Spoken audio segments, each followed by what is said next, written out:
could we chat a little bit about specific, maybe not specific, but techniques or tools or methods that we can leverage for community or public engagement during COVID? And then I want to chat about kind of the future a little bit after that. But thinking right now, the place and space that we are, what do we have to take into account? What do we need to be leveraging? How do we go about this?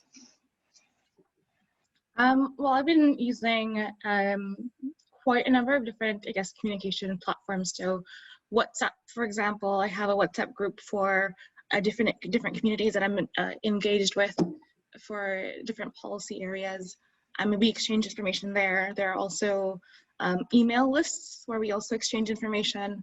You know, engaging in phone calls at times, and then also being in person. So it's really about using the diversity of communication approaches and to allow for the conversation to continue. Mm-hmm. Perhaps I think we need to be creative and adapt what we already know works and not try to overkill it, if I could say.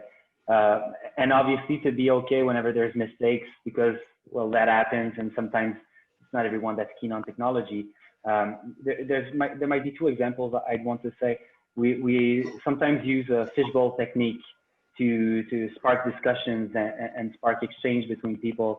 And if you don't know fishbowl, basically you have people that are designated to talk around a circle of people listening. And whenever you want, if you're listening, you can get up, go in the middle, and someone in the middle has to go back and listen. It's actually, I'm pretty sure you're all familiar with this. Well, we tried doing this in a virtual way to spark some discussions between different stakeholders for the development of a program, of a policy in Montreal. So we did this, but we did this with Zoom, and we asked people to open and to close camera. So opening camera meant taking, being able to speak, being in the middle of the circle, and closing camera meant you're in the outside of the circle and you're listening. And whenever someone opened the camera, someone else had to close it. Well, as I said, it's being creative. It's super easy, but we wanted to adapt this. We also did some co-design workshops. We did them online. Instead of having, I don't know, smaller groups of 6, 8 people, we had even smaller breakout groups. We had more mediators. We kind of worked around what we usually do. Obviously, no post-it and no maps to doodle on. So it was more on we were working on the interface of the screen. And in both cases, obviously, as I was saying earlier, it was not as satisfactory as it would have been if we would have been in the same room, but at least we were able to get some quality input towards helping decision making in the end. So and something else, actually, I'd want to say, we experimented with video capsules, actually, to better disseminate information whenever there's a process, there's some information that we want people to be aware of. And with COVID, it's obviously harder to do some public hall meeting. So we started proposing to partners to shoot some video capsules, short video capsules, talk about projects, talk about whatever, a vision or something they had, something that they want to start a process on.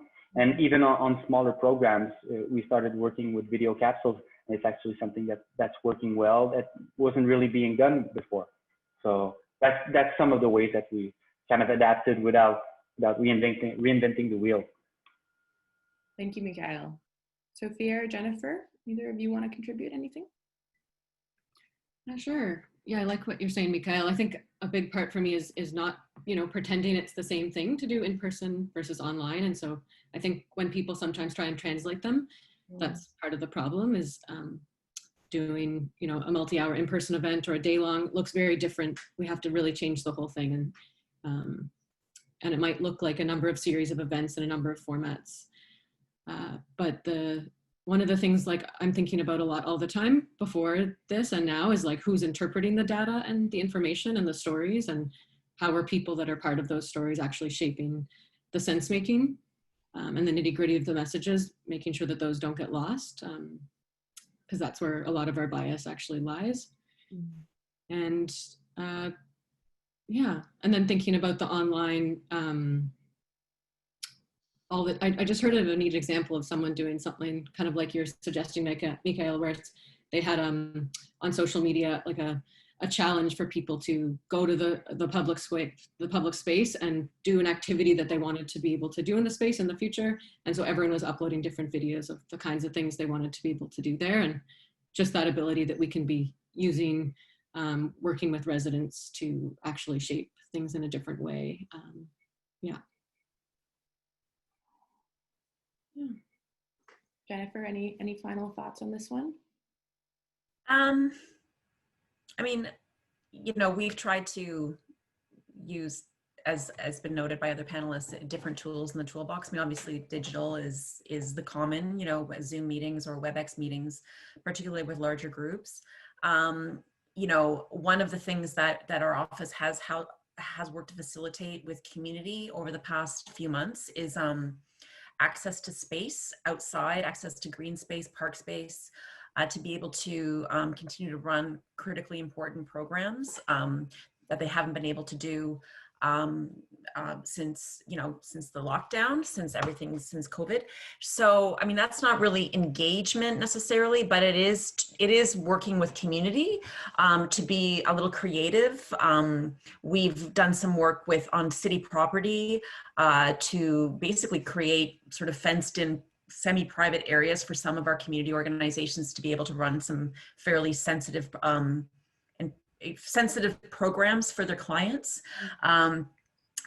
So I think, you know, so we have been trying to adapt and adjust in that way, but I think as much as possible, particularly in our work, which is very land-based, you know, depending on the size of the group and the site, we do try to go and meet in the space as much as possible. But obviously, you know, I'm talking about a smaller engagement. I'm not talking about a larger scale, you know, community meeting or anything like that. That's still very digital.